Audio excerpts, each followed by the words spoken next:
Hello and welcome to this FMSP online revision session. In this session we are looking at the Edexcel FP2 specification and we are looking at the content on differential equations. Here are the parts of the specification that we're going to be covering. Further solution of first order differential equations with separable variables. That means i.e. beyond what you need for core 4. Not a lot beyond core 4, but sometimes when you've done part 3 using a substitution, you'll find that instead of getting something nasty, you actually get a straightforward separable variables one. So just be aware that that might come up. You're not going to get one of those on its own. The main bit of first order differential equations is looking at ones of this form here.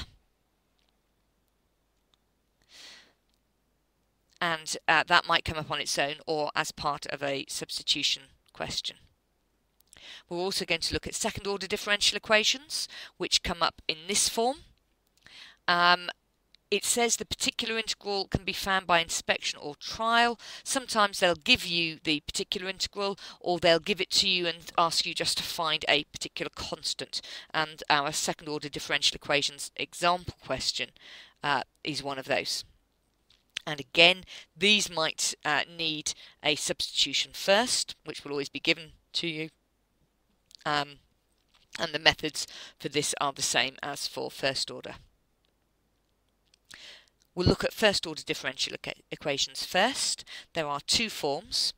The first one is separate the variables. The second one requires you to use an integrating factor. You may need to do some rearranging first, so make sure you're familiar with both these forms and can see how to rearrange to get one of them. If you need to use the integrating factor, this is the method. You start with your differential equation like this. You multiply each term by the integrating factor, and then that bit on the left turns out to be the derivative just of IY. And that means you can integrate both sides to get this formula here, which is what you need to find y. Some people find that a way of remembering this is to call the integrating factor IF and say iffy squiff. And there's a diagram of that. Use that if it helps you. So the best way to revise is to do plenty of practice questions. So here is a sample question which covers everything you need for first order differential equations. The first thing to do is to read the question carefully. Part A says show that. Make sure that you put enough detail in so that the examiner can award you all 5 marks. Part B says solve the differential equation 2. Well, you're given that, so this means that part B is possible even if you come unstuck with part A. It's a very important exam strategy to make sure that you look on with questions that you got stuck on and see whether you can't carry on.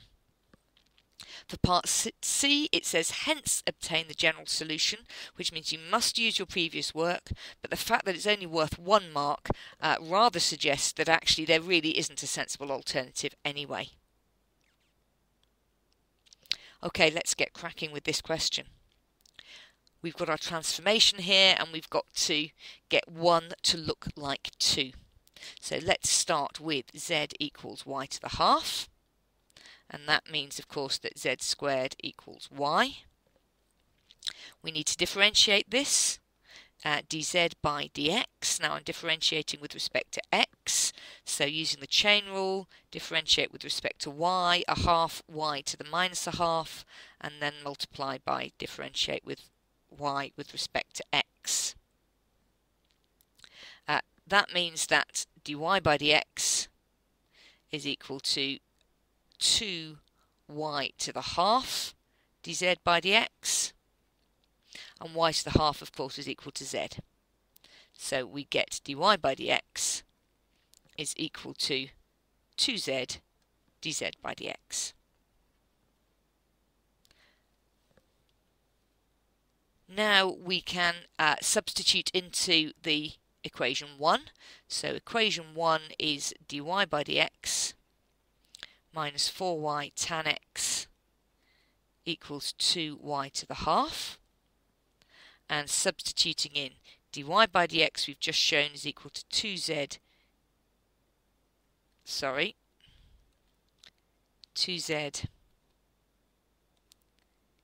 dz by dx minus 4y, well y is z squared, tan x equals 2y to the half, which is z.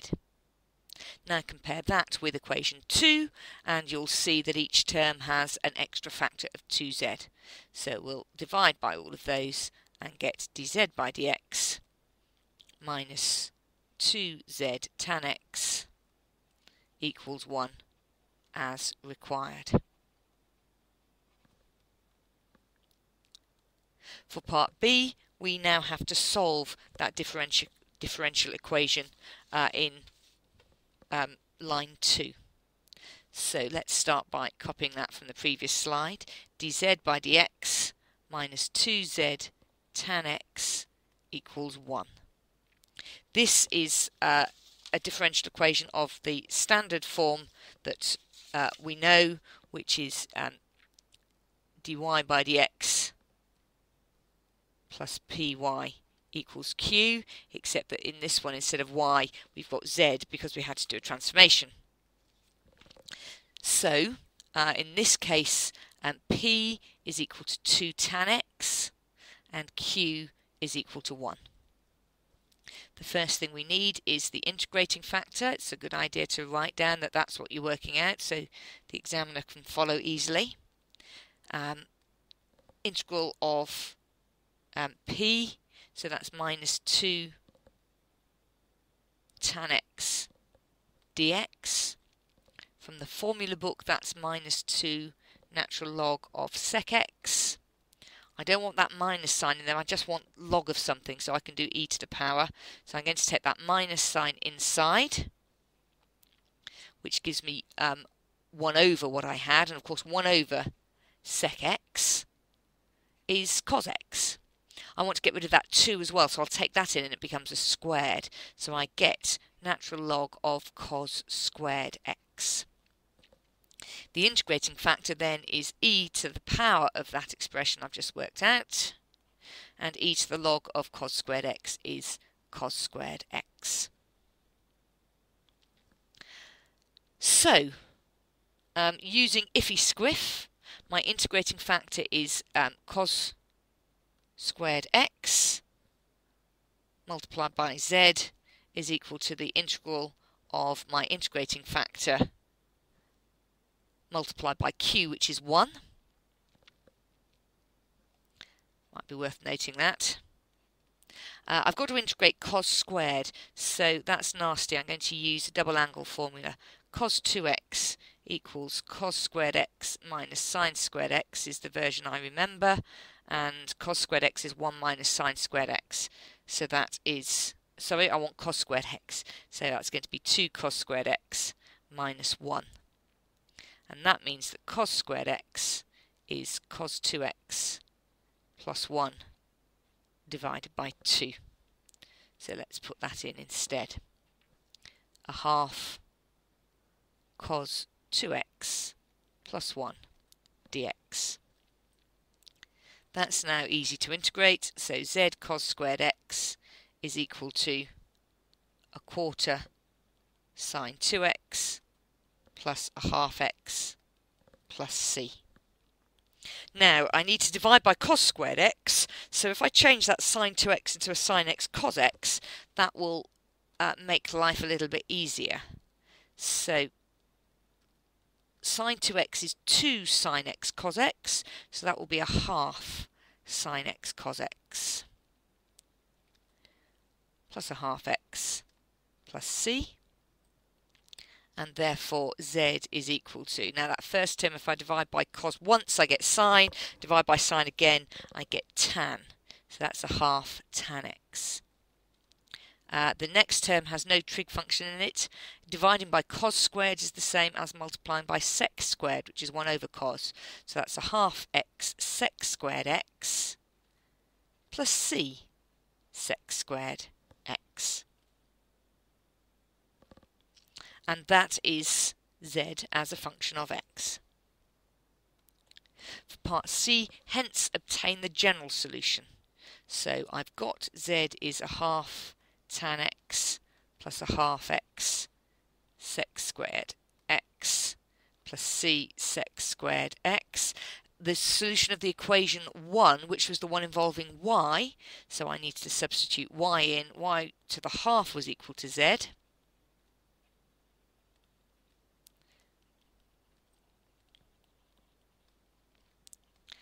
And then y must be equal to that expression squared. A half tan x plus a half x sec squared x plus c sec squared x squared. Let's see how the mark scheme works with this. So for the first part, working out dz by dx gets you a method mark, and then attempting to get dy by dx on its own and an accuracy mark for getting that right. There is then a method mark for substituting that in and an accuracy mark for following through to the correct answer without any fudging. For part B, there is a method mark and an answer mark for the an accuracy mark for the integrating factor. There's then a method mark for correctly applying iffy squiff. Another method mark for converting your cos squared to a cos 2x. An accuracy mark for doing that integral correctly. And another accuracy mark for getting down to the correct solution with no mistakes.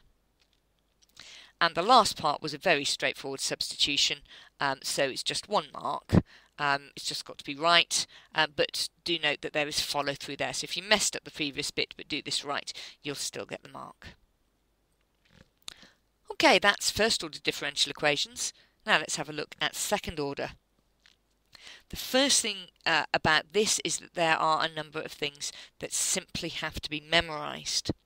First of all, for the different types of roots you might have from your auxiliary equation, you get different forms of the general solution, and these need to be memorised. Secondly, depending on the function on the right-hand side of your differential equation, you will get different forms of the particular integral, and these need to be learnt as well. Sometimes the obvious particular integral has been used in the general solution, and you'll need to adapt it, and the obvious way to do that is by multiplying it by x. But quite often, if you have to do that, they will actually either give you the particular integral or give you something very close to it that you just have to confirm a constant or something like that. So you don't need to worry too much about that. It doesn't tend to come up. Okay, here is a past paper question, again from June 2010. The first thing to do is to read the question first. It's a long question and it's worth a lot of marks, but it's quite predictable. As long as you've done plenty of practice on these questions, you'll be fine in the exam. Part A is more or less giving you the particular integral. You've just got to do some work to find lambda. It's worth quite a few marks, but it's just going through the process. You haven't got to do anything creative. Then we've got a standard second order differential equation.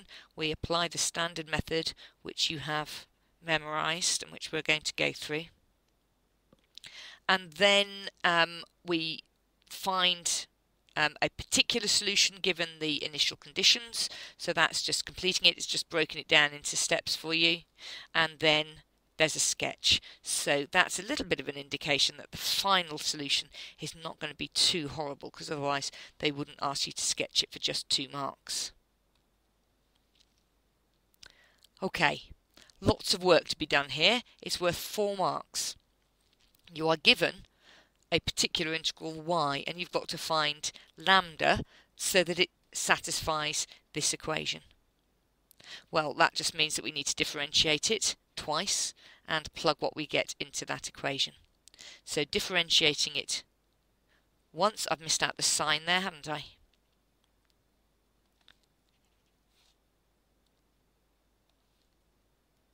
Differentiating it once using the product rule. Differentiate the first, lambda x gives me lambda, and write the second, so lambda sine 5x, plus write the first and differentiate the second. Sine 5x is 5 cos 5x. Now we differentiate that a second time. The first one is just 5 lambda cos 5x, and the second one we again need to use the product rule. So differentiate the first, 5 lambda x differentiated is 5 lambda, and write the second, cos 5x, and then write the first, 5 lambda x, and differentiate cos 5x, gives me minus 5, so 5 5s are 25, sine 5x. So that equals 10 lambda cos 5x minus 25 lambda x sine 5x. That's d2y by dx squared, so I'm going to substitute that into the equation. So I've got 10 lambda cos 5x minus 25 lambda x sine 5x plus 25y. Well, y is lambda x sine 5x. That's good. That's going to cancel out. Equals 3 cos 5x. So those two cancel. The 5x's cancel because I'm looking for a value of lambda which will work for all x. So in particular ones where cos of 5x is not 0. And that gives me lambda is 3/10. Okay, part B. Standard method for second order differential equations. Start with the complementary function and write down that that's what you're doing to help the examiner follow your work clearly. M squared plus 25 equals 0. So m squared is minus 25 and m is plus or minus 5i. Using the list of model general solutions that you've learnt, you know that this is y equals a cos 5x plus b sine 5x. The general solution is the complementary function plus the particular integral, and therefore we get y equals the complementary function I've just worked out, a cos 5x plus b sine 5x plus the particular integral that we worked out in part A, 3/10 x sine 5x. That's my general solution, and now they give me some initial conditions and ask me to find the particular solution. So let's just get the general solution written down. Y is a cos 5x plus b sine 5x plus 3/10 x sine 5x. Now x equals 0, y equals 0, dy by dx equals 5 tells me that dy by dx, which is minus 5a sine 5x plus 5b cos 5x plus 3/10 sine 5x. This is using the product rule again. Write the first differentiate the first, write the second, plus write the first 3/10 x. Differentiate the second. That'll give me 5 cos 5x. So instead of that 10, I'll have 2.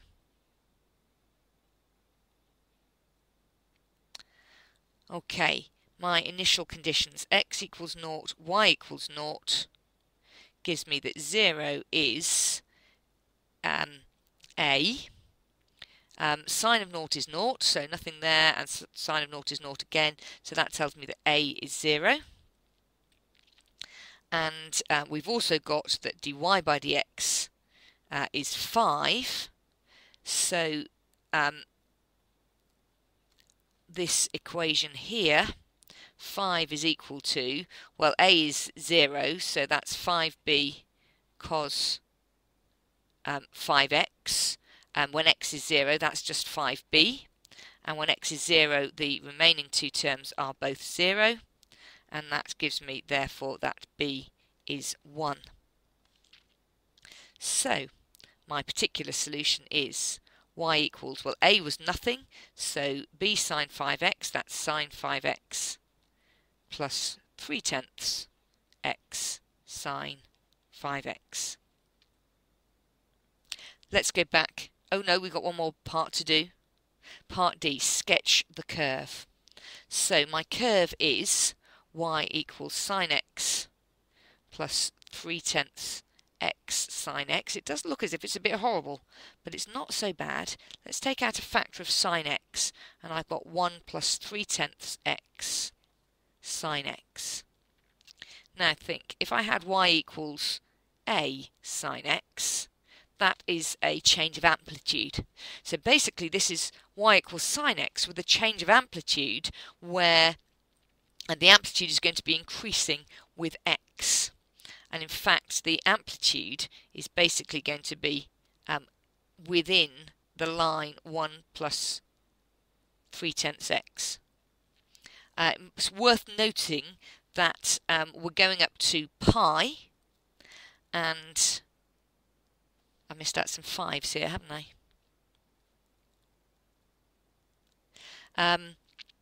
When x is pi, sine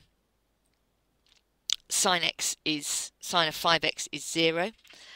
When x is pi, 1 plus 3/10 pi is approximately equal to 2. So at that point we're going to have an amplitude of around about 2. So that's going to be at pi. Got to divide this by 5. So that's 2 pi over 5 and 4 pi over 5. And I need to sketch my curve so it goes through all of those intersection points. So it does that, and the amplitude is increasing.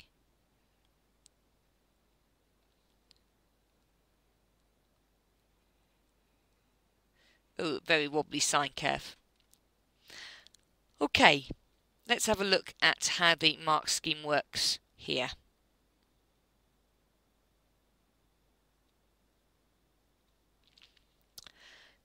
So for part A, there is a method mark and an accuracy mark for differentiating the expression twice, and a method mark and an accuracy mark for substituting it into the equation and finding the value of lambda.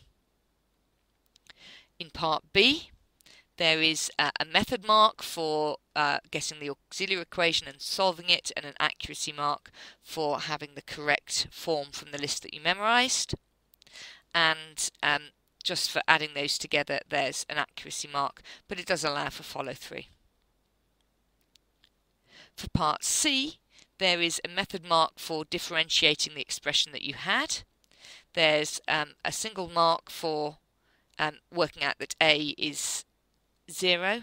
There's a method mark for substituting into your differentiated expression, and an accuracy mark for getting that B is 1, and a final accuracy mark for getting your particular solution. For the sketch, there is one mark for basically a sine wave through 0 and increasing in amplitude. So you don't need to have those dotted lines, you don't need to have observed exactly how it's increasing. all you actually need for the mark scheme is to have noted that the amplitude is increasing. And the second mark is for your curve crossing the x-axis in the correct places at pi over 5, 2 pi over 5 and so on, and making sure that your diagram has those clearly marked. Well, that's everything you need to know for differential equations. I look forward to your company in the rest of the FP2 videos and wish you all the best for your exam. Goodbye.